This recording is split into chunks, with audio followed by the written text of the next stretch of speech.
हाय। मैं बहुत दिनों से एक कंसेप्ट के बारे में सोच रहा था। एक दिन मेरी पढ़ाई हो गई एंड मैंने सोचा कि एक कोई भी एक चीज़ लेता हूँ और उस पर एक थॉट एक्सपेरिमेंट, लाइक मेरे थॉट्स क्या होंगे, मेरे कंक्लूजन्स क्या होंगे, मेरे कंक्लूजन्स और दूसरों के कंक्लूजन में क्या डिफरेंस होगा। एक दिन ऐसी पढ़ाई करने के बाद I was thinking of a new type of idea कि कोई भी एक पर्टिकुलर कंसेप्ट को लेके मैं मेरे व्यूज़ देता हूँ उस पर। ऐसे ही बहुत टाइम सोचने के बाद मतलब मैंने पिछले रात ही थर्मोडाइनमिक्स पढ़ा था। That's why the topic came out to be entropy, which is very interesting. मैं भी तुम्हारे जैसा एक स्टूडेंट ही हूँ 20 years एंड एंट्रोपी, मैं तुमको पहले एंट्रोपी का मतलब समझाता हूँ। लाइक अगर तुम में से किसी को मालूम नहीं होगा या फिर ज़्यादा फेमिलियर नहीं होगी एंट्रोपी से, क्योंकि एंट्रोपी के भी काफ़ी मीनिंग होते हैं। मैं तुमको एक कॉन्टेक्स्ट देता हूँ कि what exactly entropy is, and मैं तुमको एंट्रोपी के दो टाइप से मीनिंग बताऊंगा, एक साइंस के टर्म्स में like in physics and how we define the entropy in equations. तो पहले मैं तुमको एक फिजिक्स के टर्म्स में एक ईजी सा डेफिनेशन बताता हूँ। देखो, एंट्रोपी के फिजिक्स में भी दो मीनिंग्स होते हैं, या एक ही मीनिंग है बट उसको दो टाइप से हम लोग बोल सकते हैं। तो पहला तो हम बोलते हैं अरेंजमेंट के टर्म्स में। मैंने एक एग्जाम्पल के बारे में सोचो। एक बॉक्स है, मैंने उसमें दो बॉल रख दिए और तुमको बोला कि उसको तुम वो बॉल्स को तुम रूम में कैसे भी अरेंज कर लो। You will have various number of possibilities, तुम उसको कैसे भी अरेंज कर सकते हो। बहुत ज़्यादा पॉसिबिलिटीज है। तो ये पॉसिबिलिटीज को ही बोलते हैं एंट्रोपी। अगर मैं उस रूम का साइज बढ़ा दूँ या फिर नंबर ऑफ बॉल्स इंक्रीज कर दूँ तो वो पॉसिबिलिटी बढ़ जाएगी, तो तुम्हारी एंट्रोपी भी बढ़ जाएगी। And in the same way हम लोग एंट्रोपी को थर्मोडाइनमिकली या फिर थोड़ा हीट में भी कर सकते हैं। हाउ? इसके लिए भी एक एग्जांपल कंसिडर करो। मैंने एक बॉक्स लिया, उसमें एक चाय रख दी, वो चाय में से कॉन्स्टेंटली हीट बाहर आते रहेगी, राइट? तो वो हीट कोई ना कोई तो ऑब्जॉर्व कर रहा होगा। तो जो बॉक्स के अंदर का जो सराउंडिंग है, वो सराउंडिंग वो हीट को एब्जॉर्ब करेगी, और जितनी ज़्यादा कोई चीज़ हीट एब्जॉर्ब करती है वो चीज़ की एंट्रोपी बढ़ती है। ये हो गई साइंस में डेफिनेशन। अब मैं तुमको मैथमेटिक्स में डेफिनेशन समझाता हूँ। First I explain entropy in terms of arrangements. Entropy can be written as KP/Ln of arrangements. यहाँ पे एक चीज देखो, entropy is directly proportional to logarithm of arrangements. जैसे जैसे तुम नंबर ऑफ पॉसिबिलिटीज इंक्रीज करोगे या नंबर ऑफ अरेंजमेंट्स इंक्रीज करोगे, वैसे वैसे तुम्हारी एंट्रोपी भी इंक्रीज होगी। ये तो हो गया इन terms of arrangements. In terms of heat कैसे होता है, ये तो अभी पढ़ा था हमने कि change in heat upon temperature. अब जैसे जैसे तुम हीट अगर किसी सिस्टम में दोगे, या अगर कोई सिस्टम हीट एब्जॉर्ब करता है तो उसकी एंट्रोपी भी इंक्रीज होती है। अगर कोई सिस्टम एब्जॉर्ब कर रहा है तो ऑब्वियसली पॉजिटिव हीट होगी, तो उसकी एंट्रोपी भी पॉजिटिव होगी। और अगर किसी बॉडी के लिए लिखना है हमको स्पेसिफिकली, जो T1 से T2 टेम्परेचर पे जाता है, तो मैं लिख सकता हूँ change in entropy is equal to CS/Ln T2 upon T1। यहाँ तक तो सबने पढ़ रहा है हमने। If T2 is greater then T1 तो एंट्रोपी मेरी पॉजिटिव होगी, and if T1 is greater than T2 then entropy will be negative. ये दो चीजें तो पढ़ रखी है हमने, बट सबसे मेन कंक्लूजन है कि हमारी एंट्रोपी जो यूनिवर्स की है, that is always positive. That is always positive. तो ये तुमने समझा मैथमेटिक्स में डेफिनेशन है। अब ये था हमारा first chapter of the video कि लाइक मेरा टॉपिक क्या था, मतलब मैं कौन से टॉपिक में सोच रहा था, मैं कौन से टॉपिक में मेरे व्यूज देने वाला था for the very first time. This was a topic entropy. And second चीज आई कि ये मैं टॉपिक को किस डायरेक्शन में लेके जाऊँ। Like there can be many possible directions कि मैं टॉपिक को कहाँ लेके जाऊँ, कैसे लेके जाऊँ, किस डायरेक्शन में सोचूं। इसको ही मैंने बहुत देर तक सोचा।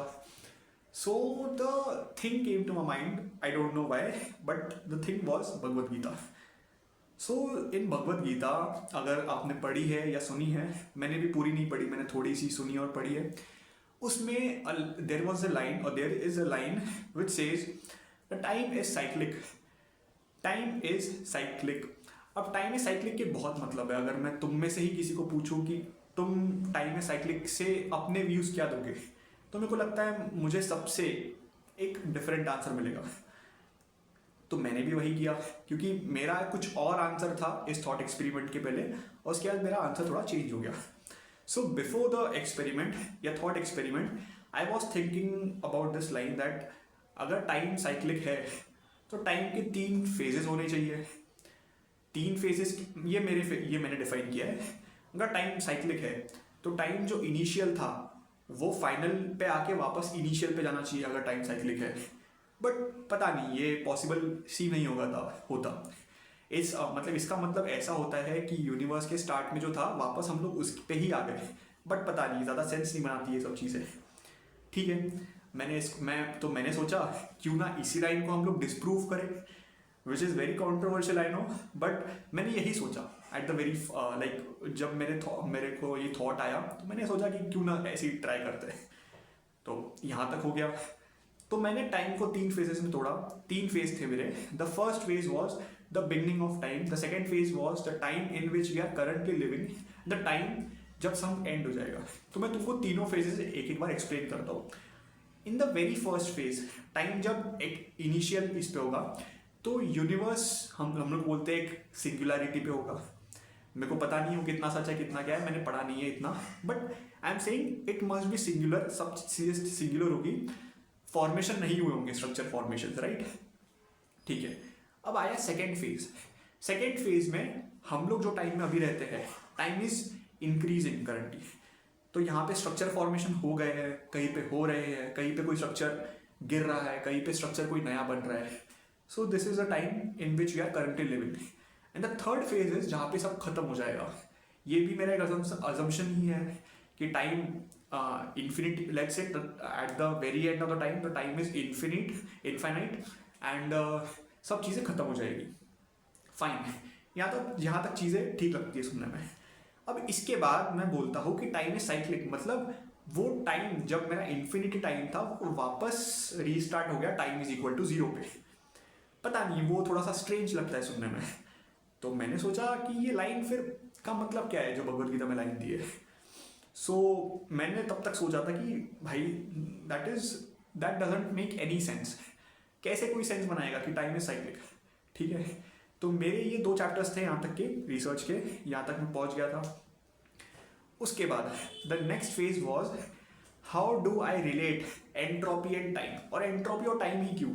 देखो, फर्स्ट चैप्टर में मैंने चूज किया एंट्रोपी. सेकेंड चैप्टर में I discovered the line from the Bhagavad Gita that time is cyclic. तो मैंने सोचा कि टाइम और एंट्रोपी के बीच में भी कोई रिलेशन होता होगा डेफिनेटली. तो इसके लिए भी एक एक्सपेरिमेंट के बारे में सोचो कि वही एक्सपेरिमेंट सोच लो. ये एक बॉक्स लिया, बॉक्स में मैंने चाय रख दी. चाय टाइम के साथ एक रूम टेम्परेचर पे आ जाएगी. मैं एक ऐसी तुमको एक सिचुएशन बताता हूँ कि चाय का टेम्परेचर था लेट्स से 100 डिग्री सेल्सियस, और 100 डिग्री सेल्सियस पे वो ग्रेजुअली ओवर टाइम आ गई कुछ लेट्स से रूम टेम्परेचर पे 27 डिग्रीज पे आ गई. तो ये डिक्रीज हो गया उसमें. तो इसमें हुआ क्या वो थोड़ा समझते हैं. चाय की जो हीट थी वो चली गई सराउंडिंग में. ठीक है, तो वो हीट सराउंडिंग ने एब्जॉर्ब की होगी, तो सराउंडिंग की एंट्रोपी बढ़ गई. अच्छा, एंट्रोपी बढ़ गई, but with respect to what, with respect to time. जैसे जैसे टाइम बढ़ा वैसे वैसे एंट्रोपी बढ़ गई. और ये चीज़ सेकेंड लॉ ऑफ थर्मोडायनेमिक्स भी बोलती है कि वो क्या बोलता है कि entropy of the universe is always increases. तो एंट्रोपी ऑफ द यूनिवर्स या तो 0 होगा या तो हरदम बढ़ेगा. हम लोग 0 वाले को थोड़ा साइड में रखते हैं क्योंकि it is only valid for reversible process, और हम लोग in real life reversible process काफ़ी कम देखते हैं. तो हम लोग उसी केस को कंसिडर करते हैं when the entropy of the universe always increases और entropy is always positive in the universe. हम लोग ये इसको लेते हैं. तो मैंने यहाँ से ये रिलेशन निकाला कि जैसे जैसे टाइम बढ़ेगा वैसे वैसे एंट्रोपी बढ़ेगी. फाइन, यहाँ तक सब चीज़ें क्लियर है, एकदम क्लियर है. तो मैं ऐसा भी तो बोल सकता हूँ कि जो मैंने भगवद गीता में लाइन पढ़ी थी कि टाइम इज साइक्लिक, इसको मैं ऐसा भी शायद बोल सकता हूँ कि शायद टाइम नहीं बट एंट्रोपी साइक्लिक हो सकता है. अगर इसमें को स्ट्रक्चर फॉर्मेशन कराने तो मे बी एंट्रोपी का भी उसमें कुछ हाथ होगा. देखते हैं. मैं तुमको एंट्रोपी की और एक डेफिनेशन बताता हूँ. एंट्रोपी को अपन एनर्जी से रिलेट कर सकते हैं क्या? ट्राई करते हैं. देखो, एंट्रोपी मतलब क्या है? एंट्रोपी मतलब एनर्जी में कितना स्प्रेड है. जितना ज़्यादा एनर्जी में स्प्रेड है उतनी ज़्यादा एंट्रोपी है, राइट। और जितनी ज़्यादा एनर्जी फैली हुई है, मतलब जितनी स्प्रेड है, उतनी वो लेस यूजेबल बन जाती है हमारे लिए। हम लोग उसको वर्क डन में यूज़ नहीं कर सकते। लाइक अगर तुमको कोई वर्क करना है तो तुमको उसके लिए एनर्जी लगेगी, और अगर वो एनर्जी स्प्रेड है तो तुम उससे वर्क नहीं कर सकते, तुमको वो एनर्जी कंसंट्रेटेड फॉर्म में चाहिए। तो मैं इस सारी चीज़ों से एक चीज़ बोल सकता हूँ कि अगर मेरी एनर्जी स्प्रेड है तो मेरी एंट्रोपी हाई रहेगी बहुत ज़्यादा, और अगर मेरी एनर्जी कंसंट्रेटेड है तो मैं उससे वर्क डन कर सकता हूँ, तो मेरी एंट्रोपी कम रहेगी। आई होप तुमको यहाँ तक सब क्लियर होगा। मैंने ये भी चीज़ सोच ली एक। अब मैं आता हूँ टाइम इज साइक्लिक वाले पे। तो मैंने डिड्यूस किया अगर टाइम साइक्लिक है तो एंट्रोपी भी साइक्लिक होनी चाहिए, ऐसा मैं एक अज्यूम करके चल रहा हूँ। अच्छा, एंड जैसे अपन ने सोचा था कि टाइम अगर साइक्लिक होगी तो उसकी 3 फेजेस होगी, सिमिलरली मैंने एंट्रोपी को भी उसी डायरेक्शन में सोचा। अगर एंट्रोपी साइक्लिक होगा तो उसकी भी 3 फेजेस होंगे, एक स्टार्टिंग फेज, एक मिड फेज और एक एंड फेज। अब मैं तीनों को तुमको तीनों को डिफाइन करता हूँ, तीनों फेजेस को। जब वो तीनों फेजेस को, पहला फेज था एंट्रोपी जीरो होगी। एंट्रोपी जीरो मतलब एनर्जी कंसंट्रेटेड होगी पूरी यूनिवर्स में, और अगर एनर्जी कंसंट्रेटेड होगी तो उससे वर्क किया जा सकता है, और अगर वर्क किया जा सकता है तो स्ट्रक्चर फॉर्मेशन हो सकते हैं। और स्ट्रक्चर फॉर्मेशन मतलब नए प्लैनेट्स, ब्लैक होल्स और जो भी सारी चीज़ें यूनिवर्स में देखते हैं वो सारी चीज़ें बनने की प्रोबेबिलिटी बहुत ज़्यादा होती है। फाइन, यहाँ तक चीज़ें समझ में आती है कि एंट्रोपी यूनिवर्स की जीरो रही होगी एकदम इनिशियल पोजीशन पे। फिर आ गया सेकेंड फेज। सेकेंड फेज में हम लोग जो फेज में रह रहे हैं, ये फेज में एंट्रोपी ग्रेजुअली इंक्रीज हो रही है यूनिवर्स में। फाइन, क्योंकि अगर मैं तुमको बोलूँ कि हमको जो सन से जो एनर्जी मिलती है, लाइक जो थर्मल एनर्जी मिलती है, हम लोग उसको सोलर एनर्जी में यूज़ करते हैं, उसमें से कुछ हीट बाहर भी चली जाती होगी, तो जो हीट बाहर चली जाती है वो होती है स्प्रेड एनर्जी, जो उसको हम लोग यूज़ नहीं कर सकते। ठीक है, तो कॉन्स्टेंटली यूनिवर्स की एंट्रोपी बढ़ रही है, ये हो गया सेकेंड फेज। थर्ड फेज में मैं एज्यूम करता हूँ कि एंट्रोपी पूरे यूनिवर्स की मैक्सिमम लिमिट पे पहुंच जाएगी। और एक चीज़ मैंने पढ़ी थी कि जो मैक्सिमम एंट्रोपी आती है पूरे यूनिवर्स में से वो आती है ब्लैक होल्स में से। ब्लैक होल्स में मैक्सिमम एंट्रोपी आती है। तो मैं जब यूनिवर्स का एंड लेके चलता हूँ, यूनिवर्स के एंड में वो सारी एंट्रोपी मैक्स आउट हो जाएगी, मतलब ब्लैक होल सारे अपनी एनर्जी रेडिएट कर देंगे, वो एनर्जी रेडिएट करके वो लोग एवापोरेट हो जाएंगे और उसकी एनर्जी स्प्रेड हो जाएगी पूरी यूनिवर्स में। तो बेसिकली देखा जाए तो हमारा यूनिवर्स फिर से एम्प्टी हो जाएगा, पूरा खाली universe. But this time the entropy of the universe is maximum है, ये चीज़ है। तो अगर किसी भी अगर कोई यूनिवर्स या फिर कोई बॉक्स की एंट्रोपी मैक्सिमम है तो उसके अंदर हम लोग वर्क डन कर सकते हैं क्या? नहीं कर सकते, क्योंकि एनर्जी स्प्रेड हो चुकी है, तो स्ट्रक्चर फॉर्मेशन का तो कोई चांस ही नहीं बनता। There is very very less probability कि ये रिवर्स बैक हो जाए, बट उसकी प्रोबेबिलिटी बहुत कम है, तो वो ऑप्शन को तो मैं साइड में रखता हूँ, तो वो ऑप्शन को तो मैं नहीं ले रहा। तो यहाँ तक ये थॉट एक्सपेरिमेंट तक मैं बहुत क्लियर था कि टाइम भी साइक्लिक नहीं है, एंट्रोपी भी साइक्लिक नहीं है। मैंने सोचा कि मैंने शायद प्रूव कर दिया भगवद गीता की लाइन को कि that time is not cyclic, it is just a thought experiment. इसको कोई रिसर्च की तरह मत लेना या फिर इसको कहीं रेफर मत करना। तो यहाँ तक सब चीज़ें क्लियर थी। फिर एक नया थॉट आया कि शायद एंट्रोपी एक इनिशियल पोजीशन पे जाती होगी या फिर किसी तरह स्ट्रक्चर फॉर्मेशन होता होगा, क्योंकि like it was very hard to digest that ये हमारा जो अभी करंट यूनिवर्स है ये सिंगल, इसके बाद कुछ होगा ही नहीं। That is very hard to say and that seems very strange, क्योंकि हो सकता है कि वापस एक नया यूनिवर्स बने, फिर वो चले कुछ साल तक, फिर वो खत्म हो, फिर एक नया यूनिवर्स बने, और वो साइकिल एक कंटिन्यू रिपीट होनी चाहिए। दैट मतलब वो चीज़ सोच रहा था मैं। और बिग बैंग में बोला है कि बस एक बार रिपीट होगा, एक टाइम की एक इन्फिनिट वैल्यू आएगी विच विल बी मैक्सिमम, बस वहाँ पे एवरीथिंग विल एंड। बट पता नहीं, it is very hard to digest. तो यहाँ तक मैंने चीज़ें सोची थी, एंड इसके बाद जो मैंने सोचा दैट इज़ कम्प्लीटली हाइपोथेटिकल, और ये कम्प्लीटली मेरे व्यूज़ है, अभी तक भी मेरे व्यूज़ थे।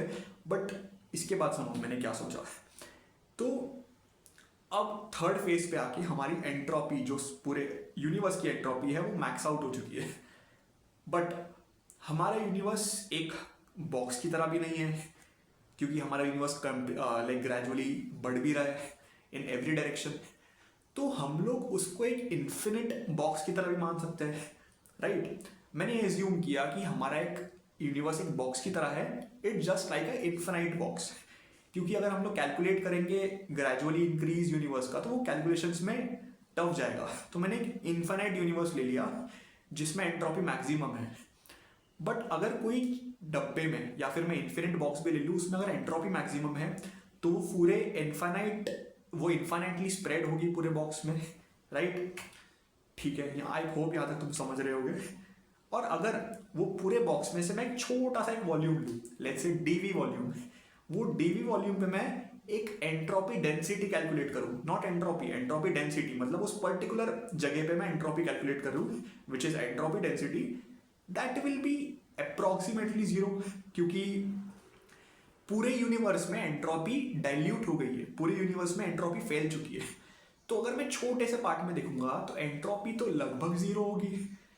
तो शायद क्वांटम फ्लक्चुएशंस की वजह से मे भी स्ट्रक्चर फॉर्मेशन वहां पे पॉसिबल होंगे, may be. This is completely a thought experiment. मैंने कोई रिसर्चर के आर्टिकल्स या फिर रिसर्च पेपर मैंने नहीं फॉलो किए थे। I am just 20 years old, तो मैंने अब तक जितना पढ़ा है थर्मोडायनेमिक्स एंड स्टैटिस्टिकल मैकेनिक्स, उसके बेसिस पे मैंने मेरी एक थॉट एक्सपेरिमेंट जस्ट तुमको शेयर की है। And I would like to know your views on this. So thank you.